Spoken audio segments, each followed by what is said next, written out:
The ethereal glow of bioluminescent flora bathed the alien landscape in an otherworldly light, casting long shadows across the pristine wilderness.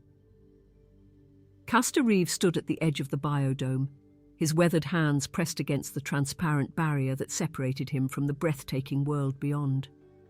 His eyes, a startling shade of blue that seemed to hold the memories of a long-lost Earth, scanned the horizon where floating mountains defied gravity, their majestic silhouettes etched against the amber sky. The last human zoo, as it had come to be known, was a paradise and a prison all at once, a testament to humanity's endurance and a stark reminder of their isolation in the vast expanse of the universe. Castor's reverie was interrupted by the soft footfalls of Ember, her fiery red hair a stark contrast to the cool, artificial lighting of their enclosure. "Still dreaming of freedom, old man?" she asked, a hint of playfulness in her voice barely masking the underlying tension. Castor turned to face her, a wry smile tugging at the corners of his mouth. "Freedom, Ember. I'm dreaming of purpose." His gaze drifted back to the alien world outside, where creatures beyond imagination roamed freely. "We're more than just relics of a bygone era. We have to be." The biodome hummed with the artificial sounds of Earth, chirping birds, rustling leaves, and the distant murmur of a non-existent ocean. It was a carefully crafted illusion designed to comfort the last remnants of humanity. But for Castor and many others, it had become a haunting reminder of all they had lost. The lush alien world beyond their enclosure seemed to mock their confinement, its beauty a tantalizing promise of adventure and discovery forever out of reach. Axel, the youngest of the trio, approached with a determined stride. His dark eyes gleamed with a mix of frustration and hope as he joined Castor and Ember. "I've been studying the barrier again," he whispered, glancing furtively at the ever-present monitoring devices. "I think I've found a weakness in the southeast quadrant." Castor raised an eyebrow, both impressed and concerned by the young man's persistence. They had all harbored thoughts of escape at some point, but the consequences of failure were too dire to contemplate. As the artificial sun began to set, casting a kaleidoscope of colors across the alien sky, Castor felt a familiar ache in his chest. It was a longing not just for Earth, but for the freedom to chart their own course in this strange new world. The three humans stood in silence, each lost in their own thoughts, unaware that their every move was being observed, analyzed, and recorded by unseen eyes. Little did they know that their true purpose in this cosmic menagerie was far greater than they could have ever imagined, and that the desperate hope they clung to would soon be put to the ultimate test. Days in the last human zoo blended into one another, a monotonous cycle broken only by the ever-changing hues of the alien sky beyond the dome. Castor found himself spending more time with Axel, intrigued by the young man's theories about their enclosure's vulnerabilities. Together they pored over schematics and observations, always careful to avoid the watchful eyes of their unseen caretakers. Ember, meanwhile, had taken to exploring the farthest reaches of their habitat, meticulously documenting every plant, every creature, searching for anything that might give them an edge. It was during one of Ember's expeditions that she made a startling discovery. Hidden beneath the roots of an ancient earth oak, a living relic transplanted from their home world, she found a small, pulsating crystal unlike anything they had ever seen. Its facets seemed to shift and change, reflecting not just light, but something more profound, almost alive. When she brought it to Castor and Axel, the crystal's glow intensified, as if responding to their combined presence. Axel's eyes widened with excitement as he examined the crystal. "This isn't from Earth, and it's definitely not part of the zoo's design," he whispered, his voice trembling with a mix of fear and anticipation. Castor cradled the crystal in his palm, feeling an inexplicable connection to the alien artifact. As it pulsed in sync with his heartbeat, fragmented images flashed through his mind, vast chambers filled with countless species, worlds beyond imagination, and beings of pure energy tending to them all. The vision left him gasping, his desperate hope for purpose suddenly tinged with a cosmic significance he couldn't yet comprehend. The discovery of the crystal marked a turning point. The trio began to notice subtle changes in their environment, fluctuations in the barrier's energy field, brief glitches in the artificial soundscape, and fleeting glimpses of shapes moving beyond the dome that defied explanation. It was as if the very fabric of their reality was shifting, responding to some unseen catalyst. Ember, ever the pragmatist, voiced what they were all thinking. We're being tested, but for what? As the days wore on, tension within the human enclosure grew palpable. Other inhabitants began to report strange occurrences, shared dreams of cosmic journeys, inexplicable knowledge of alien languages, and a growing sense that they were on the cusp of something monumental. Castor, Ember, and Axel found themselves at the center of it all, the crystal they had discovered seeming to pulse with increasing urgency. The desperate hope that had sustained them for so long was evolving into something greater, a sense of destiny intertwined with the fate of species beyond their wildest imaginations. The night cycle in the biodome had just begun when alarms blared to life, shattering the artificial calm. Castor jolted awake, the crystal clutched tightly in his hand and pulsing with an intensity that nearly blinded him. Through the cacophony, he heard Axel's voice calling out urgently, "The barrier is failing!" Castor rushed outside to witness a sight that stole his breath away. The dome that had been their prison and protection was flickering, great sections of it dissolving into shimmering motes of light. The alien world beyond, once a distant dream, was rushing in. Panic gripped the human enclave as the familiar gave way to the extraordinary. Bioluminescent spores drifted through the disappearing barrier, their gentle glow a stark contrast to the chaos unfolding. Ember appeared at Castor's side, her eyes wide with a mix of terror and exhilaration. "This is it," she breathed, reaching for his hand. "Whatever we were meant for, it's happening now." As if in response, the crystal flared, projecting a holographic star map into the air around them.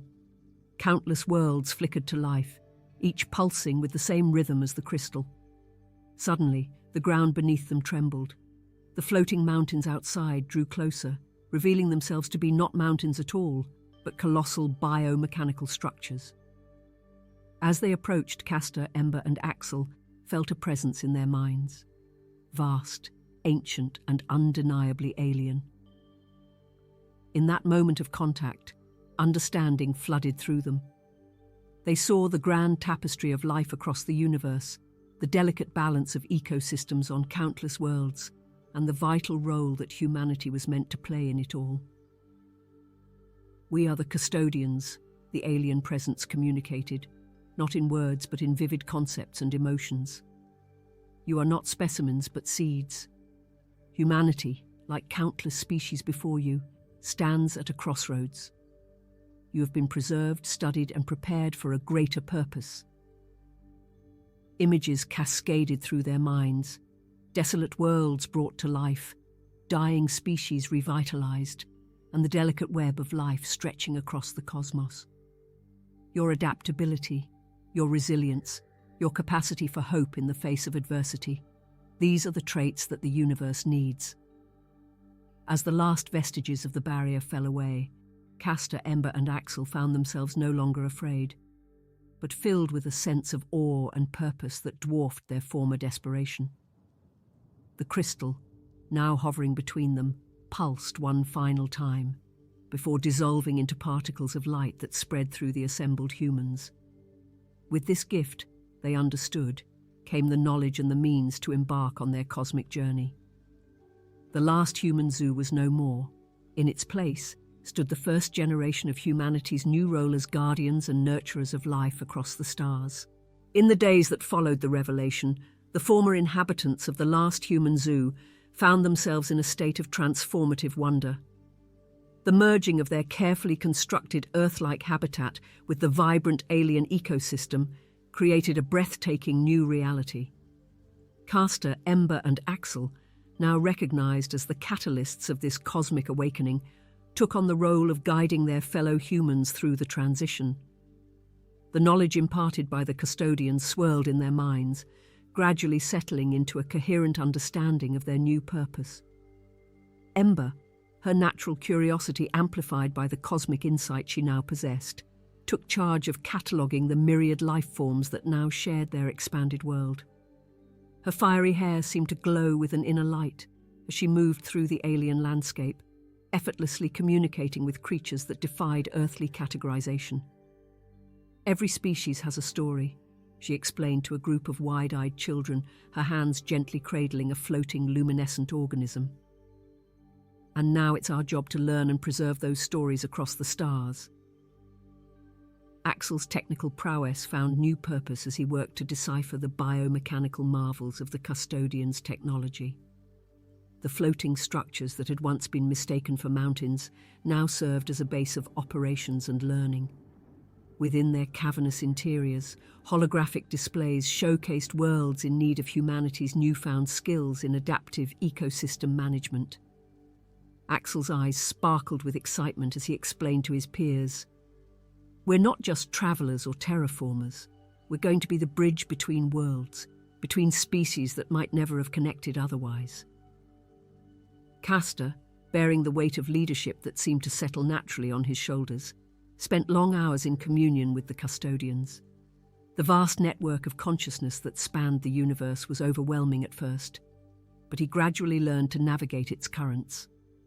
He saw the grand design, the delicate balance of creation and entropy, the ebb and flow of civilizations rising and falling across cosmic timescales. "We haven't just been given a purpose," he mused to Ember and Axel one evening, as they watched two alien moons rise over the horizon. "We've been entrusted with the very future of life itself." As the last vestiges of their former confinement were repurposed or absorbed into the new environment, a palpable sense of anticipation built among the humans. Ships of living metal and energy were being grown, designed to carry them to distant worlds. The desperate hope that had sustained them for so long had blossomed into something far greater, a cosmic optimism, a certainty that they were part of something infinitely vast and unimaginably important. Yet, as Castor watched his fellow humans prepare for their grand journey, he couldn't help but feel a twinge of bittersweet nostalgia for the simplicity they were leaving behind. As the day of departure drew near, Castor found himself standing once again at the edge of what had once been their enclosure, now seamlessly blended with the alien world. The ships that would carry them to the stars loomed overhead, their bioluminescent hulls pulsing with anticipation. Ember and Axel joined him, their faces a mixture of excitement and solemn understanding of the journey ahead. It was then that the custodians made their final revelation, their thoughts resonating within the minds of all humans present. "Children of Earth," the collective voice of the custodians began, "you have proven yourselves worthy of the truth. Your time in the last human zoo was more than preservation. It was preparation for a role of cosmic significance." Images flooded their minds. Countless worlds once teeming with life, now barren and desolate. Across the universe, life flourishes and fades in great cycles.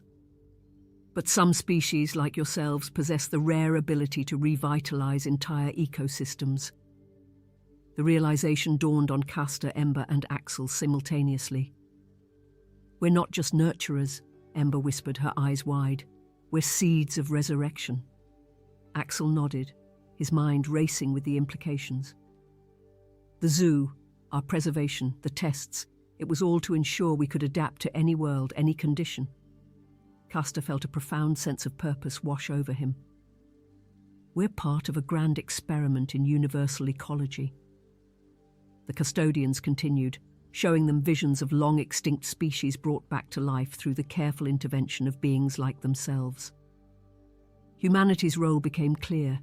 They were to travel to dead worlds, using their adaptability and the knowledge imparted to them to recreate not just their own species, but to serve as caretakers and catalysts for the rebirth of countless lost civilizations and ecosystems. As the enormity of their task settled upon them, Castor, Ember and Axel felt a surge of determination.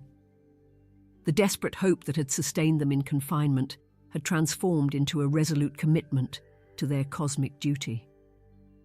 They were no longer remnants of humanity, but the vanguard of a new era of universal renewal.